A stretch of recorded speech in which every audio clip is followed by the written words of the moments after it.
ETF index mutual funds నేర్చుకుని stock మార్కెట్లో రాణించాలనుకుంటున్నారా? వెంటనే ఈ నెంబర్కి కాల్ చేయండి.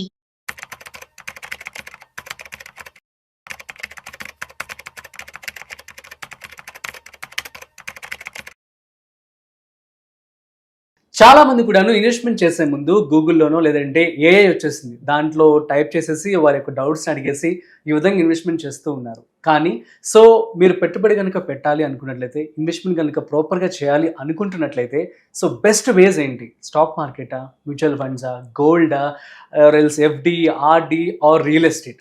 వీటన్నిటికి సంబంధించి ఏది బెస్ట్ ఆప్షన్ అని ఇవాళ మనతో చెప్పడానికి ఫైనాన్షియల్ ఎక్స్పర్ట్ గిరిబాబు గారు ఉన్నారు. వారి మాటల్లో మరింత సమాచారం అడిగి తెలుసుకుందాం. హాయ్, హలో, నమస్తే, వెల్కమ్ టు సుమన్ టీవీ. నేను మీ Rajeev Pasupuleti. Let's start. Hi sir, నమస్తే. నమస్తే అండి సార్, ఎలా ఉన్నారు? ఫైన్ అండి. సార్, ఈ క్వశ్చన్ ఏంటి అంటే, చాలా మంది కూడా పెట్టుబడి పెట్టాలని అనుకుంటారు, సిద్ధం అవుతారు, కానీ ప్రతి చోట కూడా ఒక డౌట్ ఉన్నట్లు ఇక్కడ కూడా చాలా డౌట్స్ ఉన్నాయి. చాలా actually various ways of investing methods ఉన్నాయి మనకి. కైండ్ ఆఫ్ మ్యూచువల్ ఫండ్స్ అని, స్టాక్ మార్కెట్ అని, real estate, FD, RD, gold. అసలు ఏది బెస్ట్ అంటారు? ఎట్లా ప్లాన్ చేసుకోవాలి? నార్మల్గా మనం ఇన్వెస్ట్ చేయడానికి బ్రాడ్ వేలో తీసుకుంటే ఒక 5 డివైడ్ చేయొచ్చు. 1 ఈజ్ రియల్ ఎస్టేట్, గోల్డ్, తర్వాత fixed deposit, post office kind of investments, number 4 insurance policies, number 5 stock market related. Suppose మన ఇద్దరం ఇలాగే స్టాక్ మార్కెట్ అనేది లాస్ట్ వస్తుందా sir? I mean mutual fund. నేను ఊరికే క్యాజువల్ చెప్పాను, అదేమి లాస్ట్ కాదు ఫస్ట్ కాదు, నేను అలా రైటింగ్ ఇవ్వలేదు దానికి, క్యాజువల్ చెప్పాను. ప్రిఫరెన్స్ కూడా చెప్దాం సార్, వీలైతే చెప్పండి.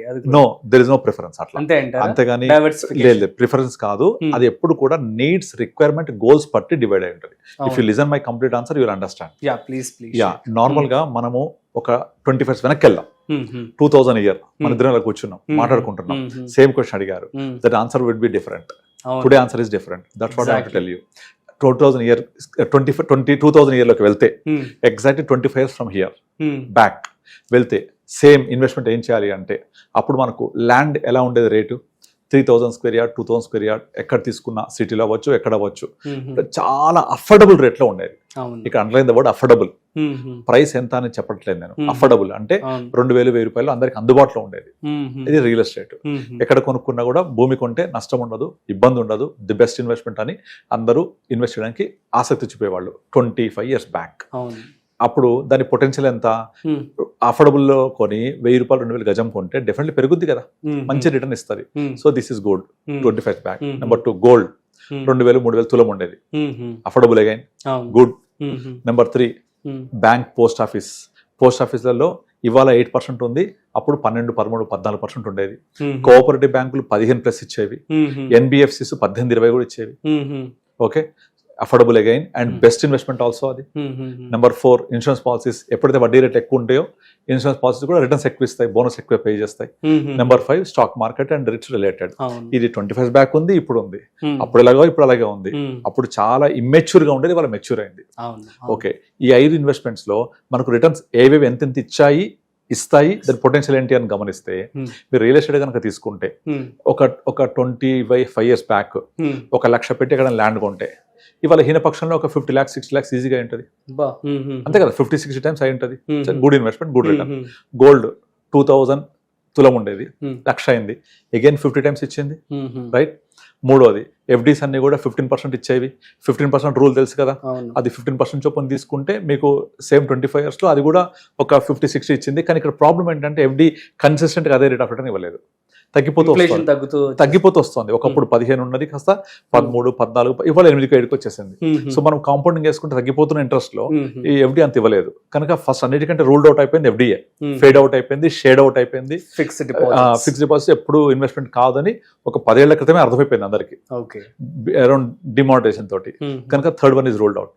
ఇన్సూరెన్స్ పాలసీలు ఎప్పుడు ఎఫ్డీ లాగే ఉంటుంది. ఇన్సూరెన్స్ పాలసీలు కూడా అడిషనల్ ఫీచర్ ఇన్సూరెన్స్ కవరేజ్. ఎప్పుడైతే ఎఫ్డీస్ షేడ్ అవుట్ అయిపోయినాయో, ఫేడ్ అవుట్ అయిపోయినాయో, ఇన్సూరెన్స్ పాలసీస్ కూడా రిటర్న్స్ కాదు, రిటర్న్స్ ఇవ్వని అర్థమైపోయింది అందరికి. మిగిలింది స్టాక్ మార్కెట్. అప్పుడు ఇదివరకు స్టాక్ మార్కెట్ లో సేమ్ మ్యూచువల్ ఫండ్స్ 25 బ్యాక్. మీకు రియల్ ఎస్టేట్ ఎలాగైతే 1 లక్ష పెడితే ఇవాళ 50-60 లక్షలు అయ్యాయో, అలాగే 25 బ్యాక్ మనకు ఇండియాలో ఒక 8-9 మ్యూచువల్ ఫండ్ హౌసెస్ ఉండేవి. బట్ అన్నిట్లో కలిపి ఒక 30-40 ఫండ్స్ ఉండేవి. ఈ 30-40 ఫండ్స్ లో ఏ ఫండ్ లో పెట్టినా యావరేజ్ ఏదైనా తీసుకుని మిషన్ పెట్టండి, ఇవాళ the least fund is more than 1 lakh invest చేస్తే వాళ్ళ 70 to 80 lakhs అయింది అది. 70 times 70 to 80 times అయింది. This is better than the land also. ఇది యావరేజ్ చెప్తున్నాను. ఇంకొన్ని ఫండ్స్ సేమ్ 25 years లో దగ్గర 1 lakh ఇన్వెస్ట్ చేస్తే ఈ రోజు 1.3 crore 1.5 crores అయ్యాయి. కొన్ని ఫండ్స్ 200 times 2 crores కూడా అయ్యాయి. The best fund is 4 crores. What I'm trying to say that ఇదే 25 years లో మీకు రియల్ ఎస్టేట్, గోల్డ్ ఇవన్నీ 50-60 times పెరిగితే మ్యూచువల్ ఫండ్స్ లో the least growth is around 80 lakhs 80 times. Okay, least average వచ్చేసి 1.2 1.3 crore. ఇవన్నీ యావరేజ్ చేస్తే కూడా 1.5 crore పైన వచ్చాయి. ఇక్కడ ఇంపార్టెంట్ థింగ్ ఏంటంటే ప్రతి ల్యాండ్ కూడా 50 lakhs 60 lakhs అవ్వలేదు. కొన్ని ఎక్కువ కూడా అయ్యాయి, మెజారిటీ ఆఫ్ ల్యాండ్స్ తక్కువ అయ్యాయి, కొన్ని చాలా ఎక్కువ పెరిగాయి. కానీ ఫండ్స్ లో the least performed fund is also 80 times. అర్థమైందా? లీస్ట్ పర్ఫార్మ్డ్ ఫండ్ యావరేజ్ ఇంకా ఎక్కువ ఉంటది.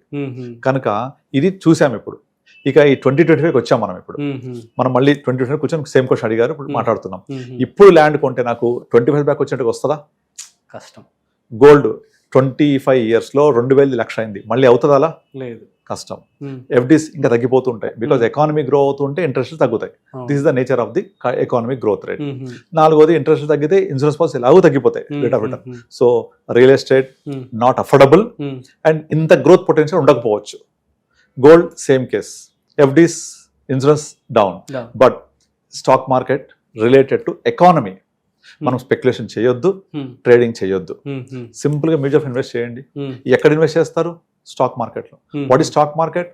All different companies which has a business. ఏం బిజినెస్ అది? ప్రోడక్ట్ అవ్వచ్చు, సర్వీస్ అవ్వచ్చు. ఎవరి కోసం? మనుషుల కోసం. యుద్ధం వచ్చిందని మీరు కాల్గేట్ పామాయిల్ కొనకుండా మానరు, సంతూర్ సబ్బు వాడకమానరు, పెట్రోల్ వాడకమానరు, కార్లు ఇవన్నీ నడుస్తూనే ఉంటాయి కదా. కనుక ఏది జరిగినా టెంపరీ వొలటిలిటీ తప్ప గ్రోత్ ఈస్ పర్మనెంట్.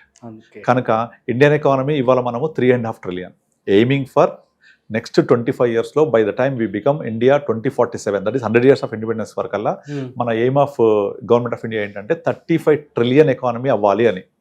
అంటే ఇక్కడ నుంచి అట్లీస్ట్ ఒక 10 times అయినా 10 times స్టాక్ మార్కెట్ అంటే ఎకానమీ దాని ప్రకారంగా జీడిపి గ్రో అవుతుంది, దాని ప్రకారంగా మార్కెట్స్ గ్రో అవుతాయి. మార్కెట్స్ 10 times గ్రో అవుతాయి, మన మ్యూచువల్ ఫండ్స్ 25 times గ్రో అవుతాయి. చూసాం లాస్ట్ 25 years లో నిఫ్టీ 25 times పెరిగింది, బట్ ఫండ్స్ 100 times పెరిగాయి. అలాగే నెక్స్ట్ 25 years లో మార్కెట్ కనుక ఒక 10 times పెరిగితే ఫండ్స్ 25 times పెరుగుతాయి, 30 times పెరుగుతాయి.